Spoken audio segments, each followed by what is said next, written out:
For those of you at home, this is Noah Hanssen. He is a legend here. He is humbly going to say he is not. He is on a quest for the 2024 Paralympics as a parafencer. So thank you for joining me today. Thank you. We got to grab lunch, and I got to hear a little more about your story. But for those at home, tell them about your story, how you ended up here in Olympic City, USA. Sure. So I guess it's kind of a long story. I originally, way back before I was injured, I was in a car accident when I was 7. I've always enjoyed, I guess, just playing with swords. It's something that I did with my siblings. It's something I did with my cousins. It was always kind of a form of play for me.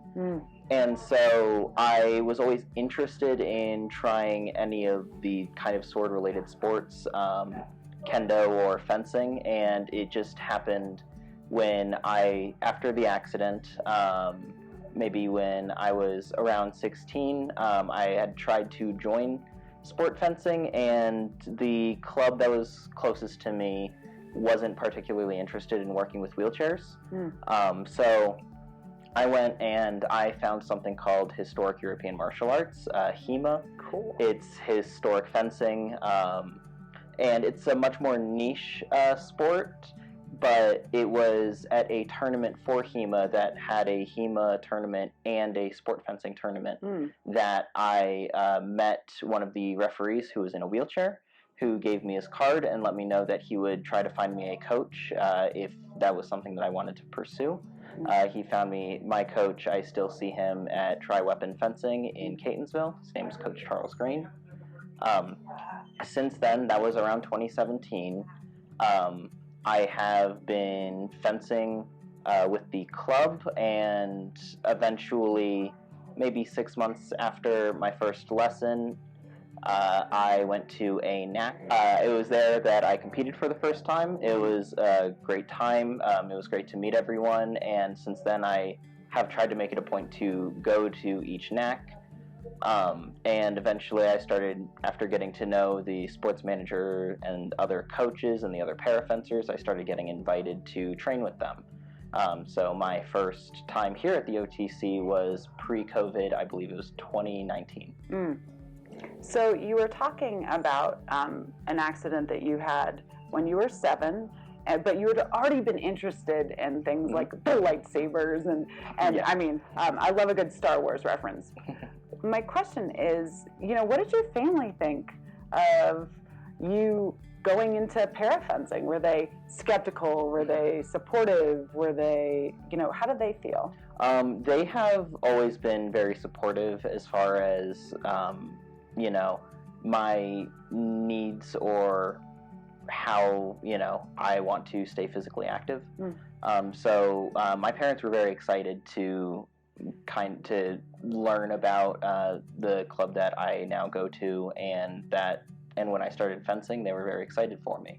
I think maybe they would have been more worried if I hadn't already been doing historic fencing for some time. There were some growing pains relating to that, but that's also more niche and maybe a little bit less safe. So I think they were, and how I am normally, I think I handle things relatively well, but I can definitely be reckless at times. So I think they've gotten used to me in that way.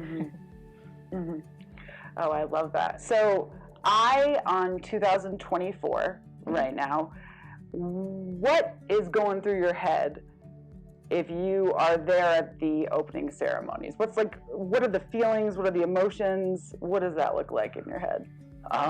That's a good question. It's something that I don't really think about too much. I'm very, I guess, focused on short-term goals, so a lot of my focus comes to my next practice or even just the next tournament. But when I do take the time to think about something like that, a lot of it just feels surreal to me. Or I guess it would feel surreal to me. I don't know how I would process that besides just in awe, I guess. I mean, even being here, this is my 3rd time at the OTC. There are so many times where I will just be wheeling around and it just kind of hits me and feels like, how did I even get here? Oh my gosh, I have like goosebumps, like head to toe right now. I think about the tremendous strides as a country that we've made as far as Paralympics and supporting those that have unique assets, right? Mm-hmm. How can we better grow parafencing communities within the United States right now? A lot of it, I think, comes down to awareness with Paralympic sports.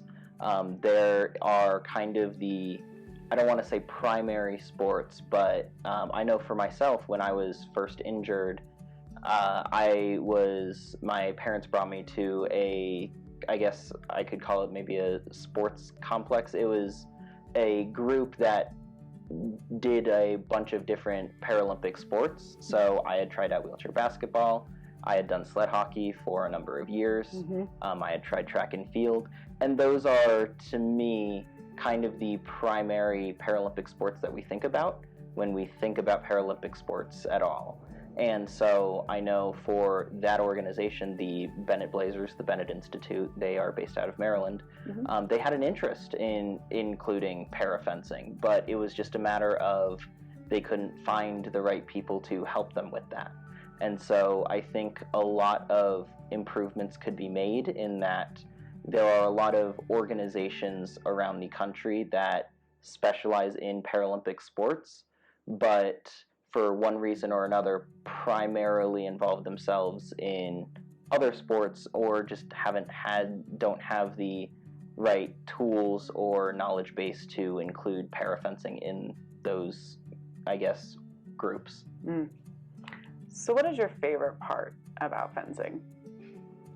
That's a hard question.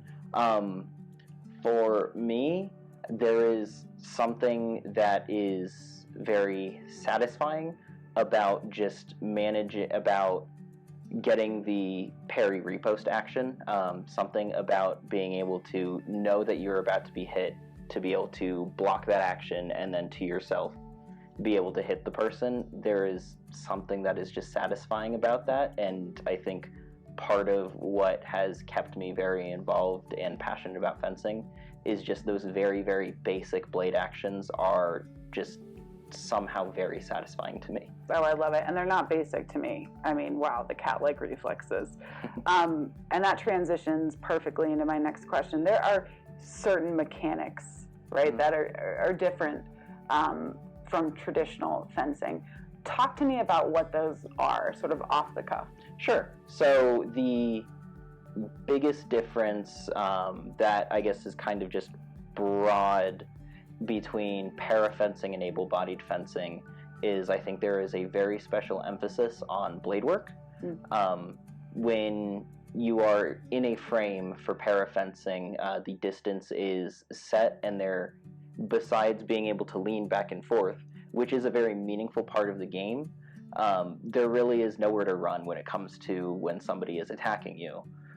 So in able-bodied fencing, I go to University of Maryland. I'm the Sabre team captain there, so I work with a lot of able-bodied fencers. Shout out to Maryland. Okay, yeah, go ahead. Shout out Maryland. There is a bigger emphasis on footwork as a way to be defensive, and that means that a lot of the time that it means that in parafencing there is much more condensed time for you making a decision with your blade. If I want to block something in parafencing, I have to know that pretty right away, because as soon as the ref calls fence, I will get hit if that's what they're planning on doing. So blade work becomes a very big emphasis in parafencing, and that to me would be the biggest difference to give. If someone is skeptical right now, right, and they're sitting at home, they're like, yeah, Paralympics, they aren't the same. It's like JV version of the Olympics. What would your response be? It's just not true. Should get a lightsaber out and just okay. Something like that. It's not true, but yes. It just isn't the case. Paralympians have to work incredibly hard to get where they are. seeing it firsthand. And even to some extent, when I first started, I wasn't, going to a tournament and seeing that, sure, especially for parafencing, there are less parafencers around. So in a tournament where, at a NAC, where I know somebody who I could be friends with has to fight through, a 64 table in order to get to gold, whereas I really only have to fence 3 bouts, it can feel like there is less effort involved. But having done this for a while now, it just isn't the case. You will, if you aren't putting the work in, if you aren't at a quality that is comparable to I guess what would be your able-bodied counterparts, then you will not progress very much. You won't progress past the first match. The skill gap is still incredibly high, and this is true for every Paralympic sport, having done wheelchair basketball and set hockey as well.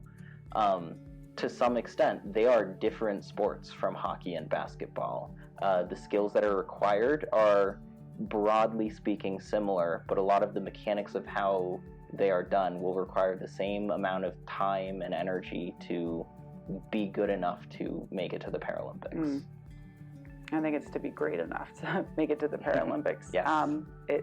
It's been tremendous to see this journey. If you could describe parafencing in one word, what would you describe it as and why? So, for me personally, it would just be fun. A lot of having been involved in fencing in my life it's been extremely fulfilling, but it's also something that I come back to because just naturally I enjoy it. I love to do it. I feel passionate about it. It is a fun thing to do. I can be bruised up and tired like I am today, but I want to go back and practice. It's not something that it takes a lot for me to not want to fence. It is an honor to be in your presence and to learn more about you and where you're going and what you're doing. Thank you so much, and thank you for giving me the time to talk.